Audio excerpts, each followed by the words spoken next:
Hi, my name is David and I'm a compulsive overeater. I've been in Overeaters Anonymous for about 8.5 years, and from my top weight I'm down just about 90 pounds. When you first join OA, you join because you think it is some newfangled weight loss plan. Whether you've tried Weight Watchers, Slim Fast, LA Weight Loss, any other number of different programs that are out there, protein shakes, you name it, fasts, juicing, cleansing, detoxing. That's not what OA is. OA is a long-term solution. It is a lifelong solution to the problem of compulsive overeating. Something that I learned several years into OA was that OA is not a weight loss plan. It's what we call a hate loss plan. OA is, it teaches you, starting with step one, the idea that our lives are unmanageable. So maybe you don't know if you're a compulsive overeater. Maybe you don't know if OA is for you. Think about this. What are your relationships with people like? Are they always pleasant? Because mine weren't. Are you angry? Because I was. That was my life, and I would eat over everything, whether it was a breakup, the loss of a loved one, a bad day at school or a bad day at work, and I would just eat and eat. And when I was done eating and I popped out of my food coma, I'd probably eat a little bit more out of the guilt of overeating and just eating so much. That was my life, and I weighed well over 300 pounds. My love life wasn't what I wanted it to be. My relationship with friends and family wasn't what I wanted it to be. In high school, I was overweight, but I was an athlete, and I think being an athlete sort of helped keep me relatively trim, all things considered, but I had a problem.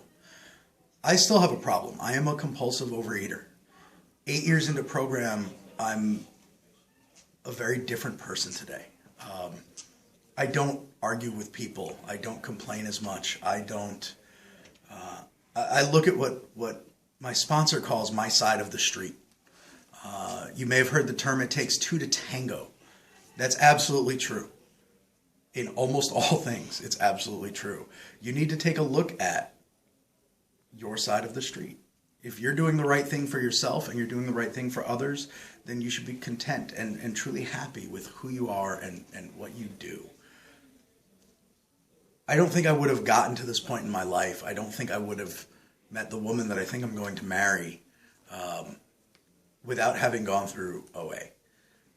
I've met some wonderful people who are closer to me, more honest with me, and I can be more honest with them than I can a lot of the time with my family, than I can a lot of the time with my friends and with my colleagues. They accept me for who I am. It is the epitome of unconditional love in this program. We are all here for the same purpose. We are here to heal ourselves spiritually, emotionally, and physically. And Overeaters Anonymous has introduced me not only to dozens, if not hundreds, of wonderful people over the years, people who don't know me from anybody else in the world, but welcome me on my first day in and welcome me every day in every meeting that I attend, whether it's what we call my home meeting, whether it's a meeting out in a borough in New York, wherever it is. If I go to the Middle East, there are meetings. There are meetings in France. There are meetings in England. There are meetings all over the world because millions of people share the same problems that we have. I will always be a compulsive overeater. I will always be recovering. But I've made the choice to always be active in providing service in Overeaters Anonymous.